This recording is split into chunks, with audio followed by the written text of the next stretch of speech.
델타 바이러스 때문에 안에서 마스크를 자꾸 쓰면 됐다 보니까. 네, 감사합니다. 그 착한 기도 말씀 들을까요? 기도합니다.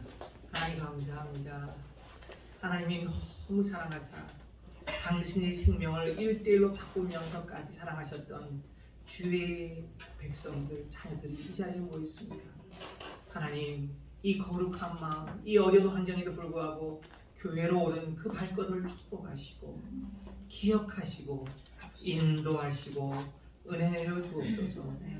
죄인 된 이 종의 모습은 감추어 주시고 오직 성령의 두루마기를 입히시사 하나님의 메시지만 증거케 하여 주시옵소서. 감사드리오며 예수님의 이름으로 기도합니다. 아멘. 예, 우리는 3주에 걸쳐서 그리스도인과 재물이란 제목으로 누가복음의 가르침을 통해 은혜 나누고 있습니다. 오늘은 마지막 주이니 한번 간단히 총정리해 보겠습니다.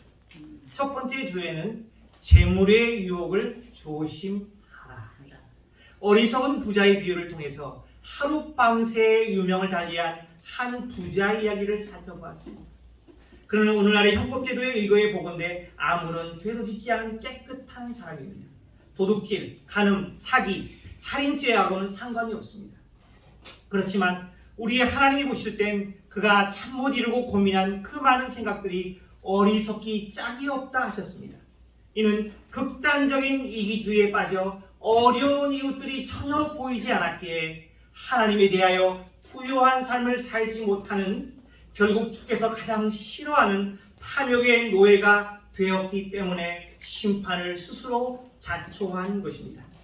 그는 실제 땀 흘리고 수고한 1년 동안의 수확을 누려보지도 못하고 죽습니다. 얼마나 안타깝습니까?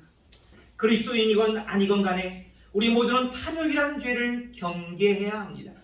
탐욕은 보이지 않지만 무서운 죄이고 십계명에도 나오듯이 엄연히 하나님이 보실 땐 마음에 감추어진 더럽기 짝이 없는 죄, 심판받아 마땅한 죄이기 때문입니다. 여러분의 이해를 돕기 위해 이렇게 말씀드렸죠. 탐욕을 뭐라고 이해하면 쉽게 이해가 된다고 그랬죠? 기억나세요? 예, 조금 더. 영어로 말하면 a little bit more. 조금 더 가지고 싶어. 내가 지금 가진 게 있는데, 주신 게 있는데, 야, 조금 더 내가 한 자리로 올라가고 싶어. 바로 이거라고 그랬죠. 그리고 분별을 위해 이렇게 말씀드렸죠. 꼭 필요한 건데 나에게 없는 것을 바라는 것은 탐욕이다, 탐욕이 아니다, 탐욕이 아니다라고 말씀드렸죠. 너무 부담 갖지 마시고 꼭 필요한 것이 있다면 하나님께 간절히 간구하세요. 두 번째 주에는 재물의 유혹을 극복하라는 제목으로 말씀드렸죠. 무엇을 먹을까? 무엇을 마실까 염려하는 생계형 재물의 유혹에 대해 나누었습니다.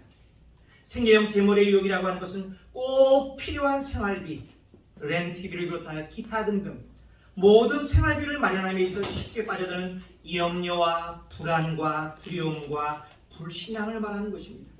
생계형 재물의 유혹이 위험한 것은요, 거창한 재물을 탐하는 탐욕의 죄에 빠지지 않았을지라도 평범한 그리스도인이라면 누구에게나 찾아올 수 있는 유혹이기 때문입니다. 하나님 아버지와의 확고부동한 사랑과 믿음의 관계를 조금씩 갉아먹기 시작하고 우리가 누렸던 평안과 기쁨의 은혜까지도 한벗에 무너뜨리기 때문에 조심해야 된다는 것입니다. 그러면서 우리가 바로 그 다음 문맥에서는 의식주의인 필요의 기본적인 필요에 대해 염려에 빠지지 않게 성경을 따라 4가지 원리를 제시했습니다. 첫 번째는 생계 때문에 염려에 빠지지 말아라. 이건 하나님의 명령입니다. 염려 올 때마다 어떻게 하라고요? 예, 믿음으로 쫓아야 됩니다. 그래도 안 없어지면 어떻게 하라고요? 기도하십시오. 아무것도 염려하지 말고 모든 일에 기도하라. 두 번째는요, 생계의 구체적인 필요를 하나님 아버지께서 이미 아신다는 겁니다. 그 차원을 넘어서라는 겁니다. 염려를 버려야 돼요. 그럼 어떻게 해요? 세 번째, 하나님의 나라를 이미 선물 받은 자로서 푸른 초장과 쉴만한 물가로 우리를 인도하시는 선한 목자 되신 주님의 인도와 공급을 받으며 살기 위한 꼭 필요한 자격이 있는 삶, 하나님의 나라를 먼저 구하고 그 나라를 위해서 열심히 하는 일꾼된 삶을 산다면 하나님의 일꾼을 하나님이 먹이신 것은 너무나 당연한 진리라는 것입니다. 하나님께서 일꾼된 자기 백성의 생계는 어떻게 하신다고요? 책임지신다는 것입니다. 우리 노 목사님한테 그런 감정을 많이 들어요. 내가 작은 기초교회 운영하기 때문에 재정도 책임져야 돼요. 그 다음에 또 열심히 수고해야 돼요. 설교도 전해야 돼요. 말씀 전할 때도 식사 당번을 떠야 돼요. 그렇게 어려운 상황 속에서 항상 이런 고백을 잔잔히 가끔씩 잊어버릴 만하면 들려주는 것 같습니다. 신기하게도 하나님께서 우리 가정을 먹이시고 입히시는 체험을 너무나 많이 했습니다. 그리고 마지막으로 가장 중요한 것은 네 번째로, 진정으로 생계형 재물의 유혹을 극복한 사람의 모습은 어딘가 달라도 다르다는 것입니다. 하나님이 예비하신 하늘 창고에, 배낭에 우리의 형편처지와 상관없이 보물을 쌓는 삶, 구주의 삶을 살고 있다는 것입니다. 그래서 주님께서는 지난주 본문 마지막에 이런 말씀하셨죠. 우리의 보물이 진정으로 어디에 쓰이는지를 보시고 우리의 진정한 믿음, 우리가 진정으로 하나님을 의뢰하는 그 믿음을 보신다고 권면드렸습니다. 그리고 오늘 나눌 말씀은요, 마지막으로 재물의 유혹을 이제는 정복하고 다스리라입니다. 한마디로 결론부터 말씀드리면, 어떻게 하면 재물의 유혹에 흔들리거나 무너지지 않고 넉넉히 이기며 재물의 종이 아니라 재물의 주인이 되어 하나님 나라와 그 영광을 위한 삶을 살 수 있습니까? 성경이 제시하는 진리는 너무나 간단합니다. 오늘 본문에 계속해서 나오죠. 재물의 종이 되어서 부끄러운 종말을 맞기를 원하지 않는다면 역설적으로 내가 먼저 자발적으로 주님의 종이 되어야 한다는 것입니다. 이 요상한 재물이란 놈의 지배를 받지 않고 이기려면 내 힘만으로는 절대로 안 된다는 것입니다. 내 재물의 모든 권리를 자발적으로 양도하고 주님의 선하신 인도와 지도를 구체적으로 받는 헌신된 종의 삶, 100%는 내 모든 권리와 내 모든 소유와 내 모든 사용권과 내 모든 물질의 권한을 하나님께 양도한 헌신된 종, 제자된 종이 되어야 한다는 것입니다. 그럴 때 비로소 거꾸로 내 재물도 나를 지배하려는 그 악한 역사를 멈추어 나를 더 이상 괴롭히지 못한다는 것입니다.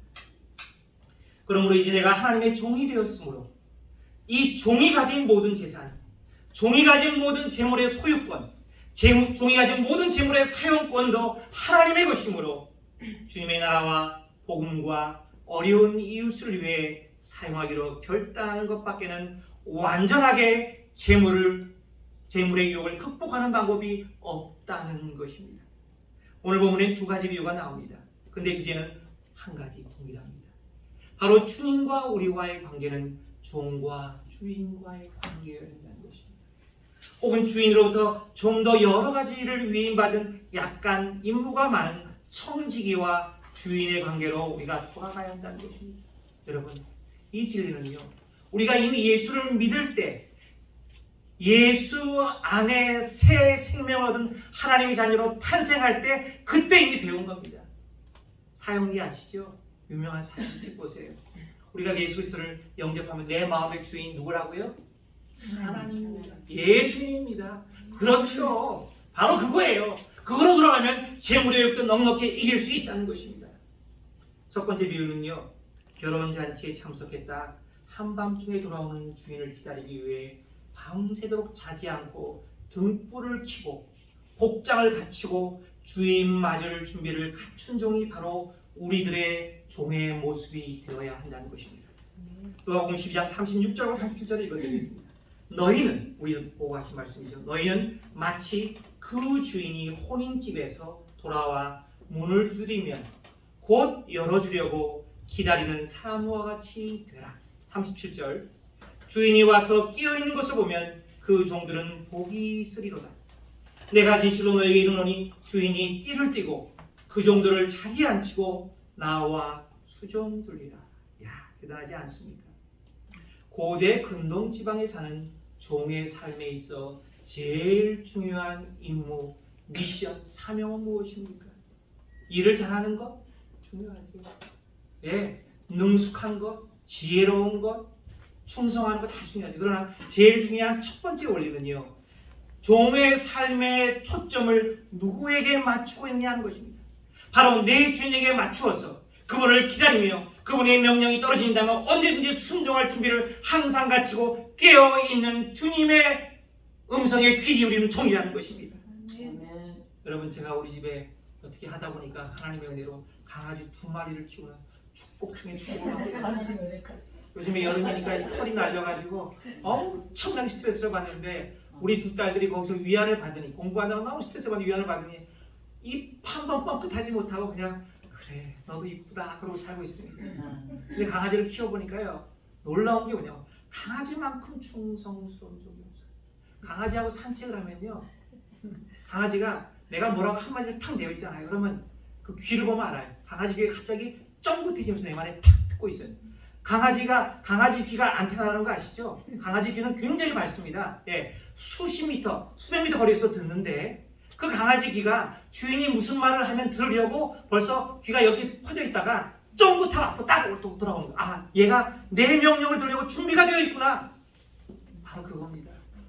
종의 첫 번째 기본 자세는요, 주님께서 그래 이제 그만해, 이제 그 비즈니스 그만둬, 너는 이걸 봉사하면 좋겠어, 네가 너무 힘들고 어렵지만 이걸 하면 좋겠어. 그때 예 하겠습니다. 바로 이겁니다. 이미 우리 삶의 영원한 음악이자 주인 되신 주님을 내 마음에 모셨으니 그분의 인도하심과 명령에 언제든 순종할 준비를 갖춘 종이 되었음을 우리는 다시 한번 점검해 봐야 합니다. 이 종의 사명감에, 종의 임무에 이상은 없는지, 주님이 이 땅에 다시 재림하실 때 그분을 맞이하는 깨어있는 종의 삶을 살아가는 권면입니다. 한밤중에 주님이 오실지라도 깨어서 주님 맞을 준비를 끝낸 종은 주님이 무슨 명령을 하시든 순종할 준비를 갖춘 종입니다. 주님이 오실 때 엄청난 칭찬과 대접을 받게 됩니다. 한번 오늘 본문 37절을 보십시오. 너무 대단해서 어쩌지 못할 정도입니다. 이도 주님은 우리의 작은 준비와 수고를 보시고 엄청나게 기뻐하시고 보상하시는 분이라는 겁니다. 37절 보십시오. 주인이 와서 깨어있는 것으로 누가? 우리가 종으로서 그 정도는 복이 있으리로다. 어떻게 해요? 주님이 어떻게 하신다고요? 내가 진실로 너에게 이르노니 주인이 직접 띠를 띠고 일할 준비를 하고 그 종을 자리에 앉히고 식탁에 앉히고 나와 수종하면서 종들에게 주인이 종이 되어서 거꾸로 풍성히 온전히 섬기는 그 삶으로 축복한다는 것입니다. 여러분, 주님이 친히 준비하신 잔치 자리에 충성스러운 종이 되어서 친히 그 잔치에 상석에 앉아서 우리 주님 예수 그리스도로부터 황송하게도 모든 음식과 모든 음료와 모든 잔치의 서비스를 다 받는다면 우리의 마음이 얼마나 기쁘겠습니까? 이것은 바로 돈으로 환산할 수 없는 최고의 복과 은혜를 준비된 종에게 주시겠다는 말씀입니다. 두 번째 비유는요, 41절부터 48절 나옵니다. 여기까지입니다. 여기서 보면 주인의 집을 관리하는 조금 더 임무가 많은 종을 의미합니다. 요즘 말로 하면 청지기 또는 집사 정도 되겠죠. 집안의 모든 일을 주인 대신 맡아 관리하는 매니저급에 해당하는 종을 말합니다.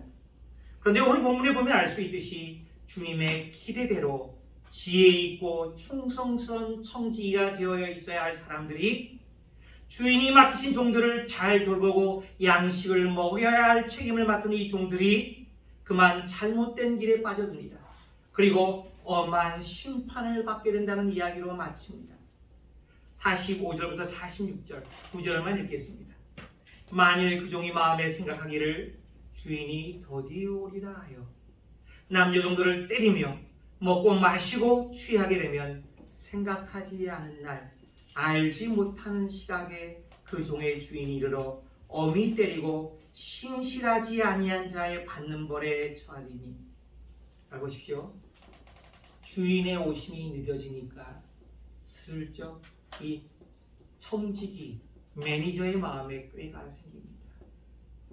그만 이 종이 자기 주인 집의 관리자 역할을 맡았을 뿐인데 이제는 마음이 나태해지고 교만해져서 자기가 주인 행세를 합니다. 주인이 맡긴 종들을 자기 마음대로 때리고 괴롭힙니다. 주인이 종들을 돌보라고 먹이라고 한 양식도 제때에 주지 않고 자기 향락, 잔치와 술과 온갖 향락에 빠져듭니다. 이런 종을 주인이 보시고 와서 어떻게 할까요? 당연히 최고의 엄벌에 처하실 것입니다. 여러분 놀라지 마십시오. 그 다음부터가 중요합니다. 오늘 본문의 청지기 종들은요, 단순한 종이 아니라 더 많은 은사와 더 많은 책임을 맡겨주신 종들에 대한 칭찬보다 그 반대, 즉 징계와 심판에 대한 말씀이 더 많이 구체적으로 나온다는 사실입니다. 왜 그럴까요? 저는 나름대로 생각해 봤습니다. 하나님께서 이 사명자들을 더 사랑하시기 때문입니다. 놀라지 마십시오. 하나님의 종들, 하나님의 집의 관리를 맡은 청지기들이 타락하는 일은 더 쉽고 더 많기 때문이라는 것입니다. 왜죠? 마귀의 1호 공격 대상이 바로 목자들이기 때문이라는 겁니다. 성경이 믿으라면 목자를 치면 양들이 흩어질 것이기 때문에 이것은 마귀의 제1 공격 대상이기 때문에 그렇다는 것입니다. 왜죠? 하나님의 크신 은혜와 복을 거저받은, 거기다가 사명과 그 사명을 감당하는 능력까지 거저받은 사람은 잘못하면 타락하기도 그만큼 더 쉽기 때문이라는 것입니다. 왜? 내 노력으로 수고해 받지 않기 때문에. 제가 지금 말씀을 증거하지만 저는 원래 언변이 없는 사람입니다. 제가 설교자가 되었다는 그 한 가지 사실 때문에 주님께서 저에게 말씀을 증거할 수 있는 이나마 은혜를 주신 것입니다. 내 노력으로 수고해 받지 않았기에 진정으로 성숙하지 못했다면, 진정으로 그의 나라와 이웃을 위해 하나님 주신 모든 것을 다 100% 드리지 않았다면 타락하기 가장 쉬운 자리가 바로 이 청지기 자리라고 하는 것입니다.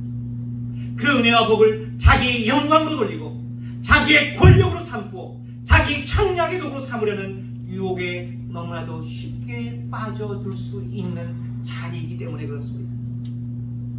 신명기 10장 6장 10절에서 12절 말씀을 한번 읽어드리겠습니다. 이스라엘 백성이 가나안 땅에 들어가기 전에 모세를 통해 다시 한번 경고하신 말씀입니다. 내 하나님 여호와께서 내 조상 아브라함과 이삭과 야곱을 향하여 내게 주리라 맹세하신 땅으로 너를 들어가게 하시고 내가 건축하지 아니한 크고 아름다운 성읍을 얻게 하시며 내가 채우지 아니한 아름다운 물건이 가득한 집을 얻게 하시며 내가 파지 아니한 우물을 차지하게 하시며 내가 심지 않은 포도원과 감람나무를 차지하게 하사 내게 배불리 먹게 하실 때 너는 조심하여서 너를 애굽 땅 종되었던 집에서 인도하여 되신 여호와를 잊지 말고. 그렇습니다. 주님은 이스라엘 백성에게 엄청난 복, 가나안 땅의 모든 부와 풍성한 축복을 누리게 하셨습니다. 공짜로. 그런데 그것을 공짜로 주시면서도 염려와 걱정이 앞서졌어요. 왜? 너무 풍요로우면, 이 땅의 것들이 너무 넉넉하면 그것이 하나님의 축복이 아니라 저주로 바뀔 수 있는 위험성을 항상 내포하고 있기 때문입니다. 애굽의 종되었던 삶에서 그들을 해방시키고 그들을 부욕해 하신 여호와를 잊기가 너무 쉽다는 것입니다. 제가 한번 물어보겠습니다. 여러분께 이스라엘 백성들이 결국 이 주님의 경고를 듣고 하나님을 잘 섬겼습니까? 아니면 우상에 빠지고 타락하고 범죄하여 쫓겨났습니까? 두 번째가 아닙니다. 실패하고 말았죠. 왜죠? 재물의 축복은, 각종 은사와 은혜가 넘쳐나는 축복은 우리를 가장 나태하게 만들고 교만하게 만들고 기도하지 않게 만들고 하나님을 잊어버리게 만들기 쉽기 때문이라는 것입니다. 눈에 보이는 것들의 노예가 되게 만들어지기 때문이라는 것입니다. 마지막으로 어떤 실제 있었던 부자의 이야기. 처음 부자였을 때는 온갖 못된 짓을 일삼다가 변화된 이후에 진정으로 재물에 대한 청지기적인 삶을 살았던 너무나 유명한 부자의 이야기를 오늘 들려드리고 마치려고 합니다. 왜냐하면 오늘 주제와 딱 들어갔기 때문입니다. 바로 우리가 잘 아는 석유 재벌 록펠러입니다. 그가 변하게 된 한순간에 맞았던 세 가지 이유, 세 가지 작은 사건입니다. 우리가 잘 아는 록펠러는요, 33세에 백만장자가 되었습니다. 대단하죠? 저는 32세에 결혼했는데 한국 나이가 아무것도 없이 33세 백만장자가 되었습니다. 43세 10년 후에 미국 최대 부자가 되었대요. 대단하죠? 그리고 급기야는 53세 10년 후에는 세계 제1의 갑부 반열에 옵니다. 그렇지만 잠깐이었습니다. 그는 조금도 행복하지 않았다고 합니다. 왜냐? 바로 2년 후 53세의 세계 제1의 부자가 되었는데 2년 후인 55세에는 바로 의사로부터 암으로 인해서 1년을 넘기지 못할 것이라는 시한부 인생을 선고받았기 때문입니다. 바로 이때까지 나름 성실하게 주의를 지켰습니다. 헌금 생활도 했습니다. 봉사도 했습니다. 그런 그였기에 하나님께서 저는 이 친구를 불쌍히 여기시다는 생각이 들었습니다. 한번 들어보십시오. 1년밖에 살지 못한다는 사형 선고를 받았을 때 그에게는 어떤 생각이 들었을까요? 아마도 머리 뒤쪽을 큰 망치로 얻어맞은 것 같은 충격과 실망과 절망감이 마음속 깊이 엄습해 들어왔을 것입니다. 바로 이때 록펠러에겐 갑자기 병원 로비에 걸린 액자의 글씨가 눈에 선명히 들어옵니다. 주는 것이 받는 것보다 복이 있다.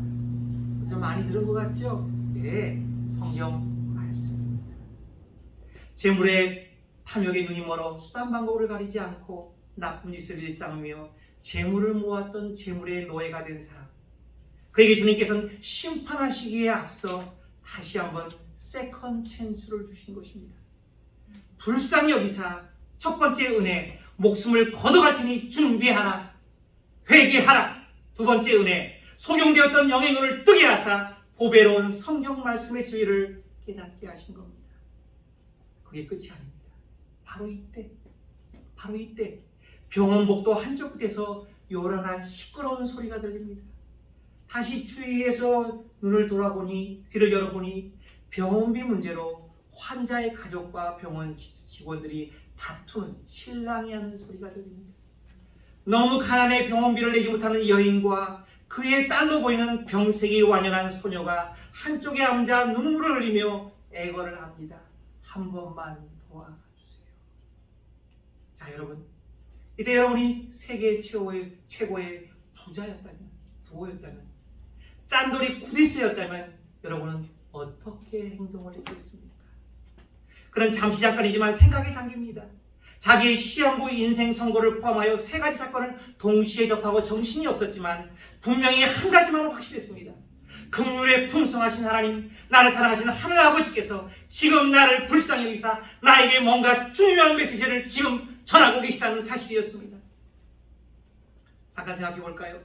첫 번째 깨달음은 주치의에게 시한부 인생 선고를 받고 죽음을 목전에 둔 세계 최고의 갑부, 여러분 잘 아시죠?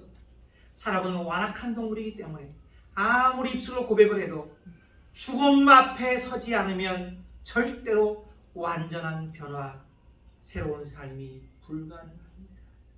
이 은혜를 주님께서 록펠러에게 주신 거지요. 두 번째 깨달음, 주는 것이 받는 것보다 복이 있다는 말씀에 눈이 떠져서 그동안 바쁘게 사느라 잊어버렸던 구제하는 삶, 선한 일을 베푸는 우리 그리스도인의 아름다운 삶의 목적에 대해서 다시 눈이 떠지도록 말씀의 눈을 열어주신 것입니다. 세 번째 깨달음, 마지막으로 가장 중요한 사건이죠. 이게 결정입니다. 결과입니다. 죄 많은 내 인생을 회개하는 삶, 진정으로 주님이 기뻐하시는 의로운 삶을 회복할 수 있는 절호의 기회, 내 회개를 증명하고 내 변화된 삶을 증명한 가장 확실한 방법은 무엇입니까? 주님은 속지 않으신다고 그랬죠? 우리가 이미 배웠죠? 그럼에도 불구하고 구제, 선행을 베푸는 삶이 아닙니까? 이 도전 앞에 록펠러는 어떤 결단과 각오로 행동했을까요? 아주 짧은 한두 시간 사이에 벌어진 일이었지만 우연의 일치라고 하기엔 너무 신비롭지 않습니까?